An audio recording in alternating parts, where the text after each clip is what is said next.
અમારાથી કાંઈ પણ ભૂલચૂક થઈ હોય તો અમને માફ કરી દેજો. કારણ કે અમે આ દુનિયામાં પહેલી વાર આવ્યા છીએ.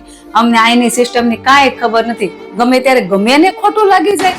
બરોબર છે, બરોબર છે.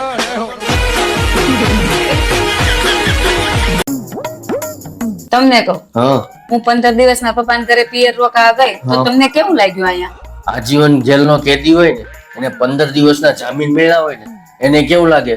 એકદમ શાંતિ. બૈરું ગયું પિયર ને ફ્રીજમાં પડ્યું બિયર. તમને કહું, હા. મારું ચાર્જર 2 દિવસથી નથી જડતું. તમે જોયું છે? નહીં, મારી ઘડિયાળ ખોવાઈ ગઈ છે. ઈ તમે જોઈ છે? મેં કાંઈ નથી જોયું કાંઈ. 2 દિવસથી 2 વસ્તુ ખોવાઈ ગઈ, જડતું જ નથી. તો તું એક કામ કરને, હું આપણા મોબાઈલમાં જો એલેક્સા છે ને હા. એને જ પૂછી લે ની. ઈ મને આવડતું નથી. લે હું તને બતા. કરજો. જો અહીંયા પૂછે જ ને એટલે બધું તને આવડે. હેલો એલેક્સા, મારા પતિના લફડા કઈ કઈ જગ્યાએ હાલે છે? તમારા પતિનું લફડું બહાર ઘણી જગ્યાએ ચાલે છે. એમાં એક તમારી શેરીમાં રહેતા રિયા ભાભી સાથે પણ ચાલે છે.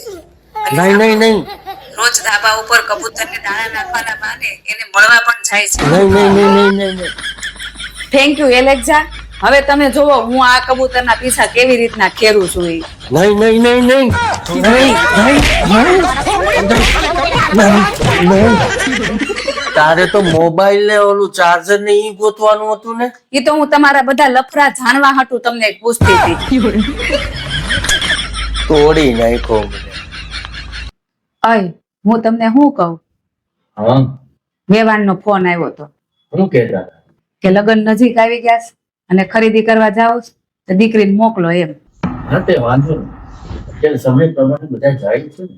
ભલે ને જાય એમાં શું વાંધો? આ તો મેં કીધું હું તમને પૂછી જાઉં એમ. તો હારું, હું વેવાણને ફોન કરી દઉં કે એ આવશે ખરીદી કરવા, દીકરીને તેડી જાજો. હા તે વાંધો નહીં. મારે થોડું કામ છે, હું હમણાં આવું છું તો દીકરીને વાત કરું. હા તે વાંધો નહીં. હા. એ ઊભી રહેતો બેટા. હા બોલો ને મમ્મી. ક્યાં બહાર જાશો તું? મારી બેનપણી પાસે બહાર જાઉં છું, આવું હમણાં. બેનપણી પાસે પછી જાજે. અહીંયા આવી તો મારે થોડુંક તારું કામ છે. હારું હાલો, અહીંયા બે મારી પાસે. બોલો ને મમ્મી, શું કામ છે?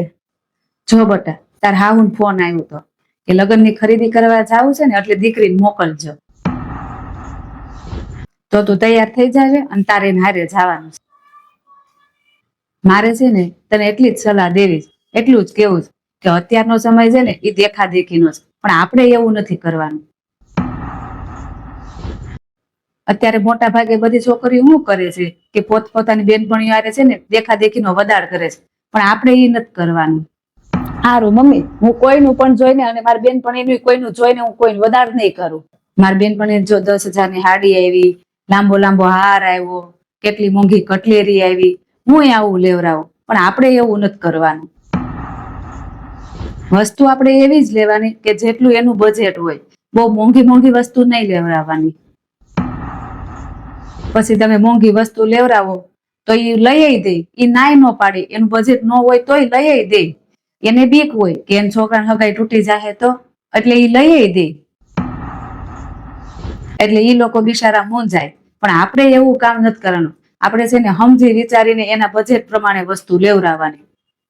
ઈ લોકોનું જેટલું બજેટ હશે ને અને ઈ લોકો જેટલું મને કહે ને એટલું જ હું લે, બીજું હું વધારાનું કાંઈ નહીં લઉં.